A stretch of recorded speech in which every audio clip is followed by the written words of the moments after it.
Welcome to LC Screen Talk. My name is Larry, and this is my review of Solo, a Star Wars story. So of course, I went to the fan event to get this nice, really, thick poster. I also got these nifty little buttons that say Best in the Galaxy and Never Tell Me the Odds. And this pretty cool collectible cup. Now on to the film. Solo marks our second Star Wars story that takes place as kind of a sidestep to the main episodes of the Star Wars saga. And I have to say, I was mildly excited when it comes to Solo.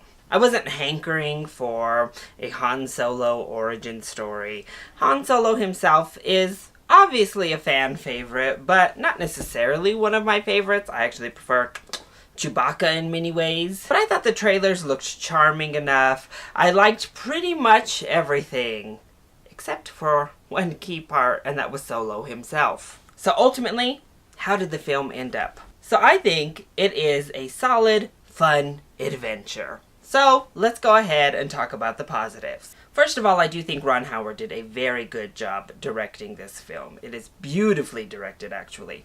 We have some amazing tracking shots in the film, just beautiful composition throughout, even in the subtle details. Ron Howard does a really nice job with the direction.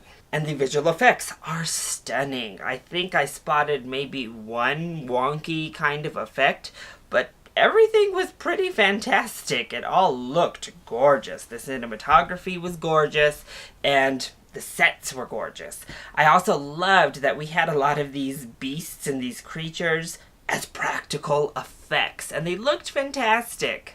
As for the acting and the characters, we're actually going to save Han Solo for just a bit. But we're going to go with Donald Glover, who was fantastic as Lando Calrissian. He is just as good as the trailers promised, just as charismatic, wonderful fashions. It all just worked. Emilia Clarke is probably the best I've seen her outside of Game of Thrones in this film. I think she did a fantastic job. And in many ways, my boy, Chewbacca, stole the show. I think this was kind of Solo, a Chewbacca story, if I'm being honest. He had so many great moments, and I just loved Chewbacca. Woody Harrelson was great. Tandy Newton had a very small role, but she was also very good. So I think our cast across the board in all supporting roles was really fantastic. However, we're going to circle back around to Paul Bettany in a moment as well, but let's go ahead and talk about Han Solo himself. I don't think Alden did a bad job. I actually think he was very charismatic, and I think he was good for the role he was asked to play. But it just wasn't Han Solo to me. It never once felt like Han Solo. I felt like I was watching another Star Wars movie with a different lead and fan favorite Chewbacca tagging along.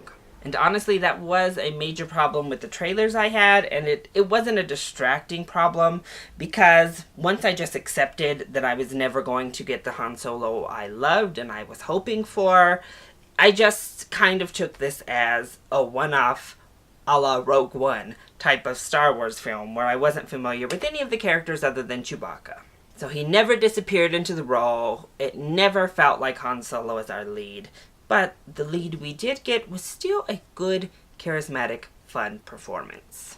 And I also think the action is really good in this movie. The set pieces are really fun, they're really fantastical, and it felt like Star Wars. Down to the musical moments and the costumes. As I mentioned, the different creatures and aliens, these sets, all of it felt like old school, throwback Star Wars, and I just had a blast with a good portion of this film. But let's go ahead and talk about those negatives, and I'm actually going to kick it off with Paul Bettany's villain. Paul himself was not bad. I think he delivered the kind of hokey villain that was asked of him. A little bit menacing, but a little bit cheesy. However, the villain was just blech overall to me. He had this condition that happened to him that I thought was a little bit confusing. But it all was just meh.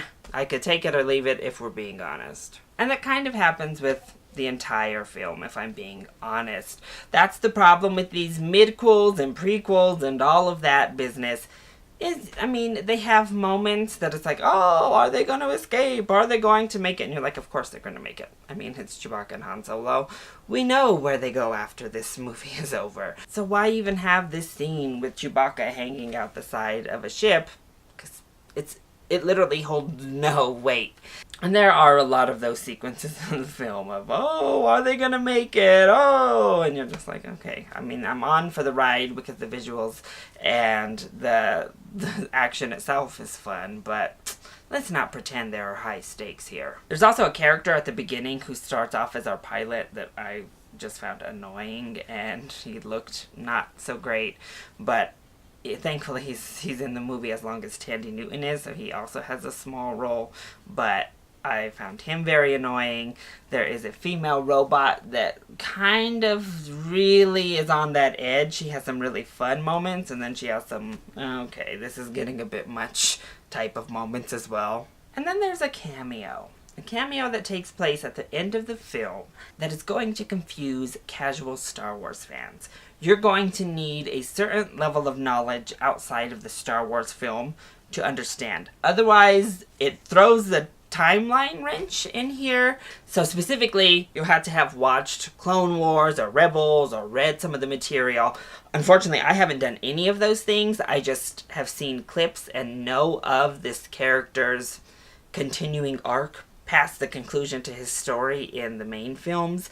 I guess I didn't take into account that we were including those timelines in the main movies. And we are, and it's here. So there's a cameo that could be very confusing.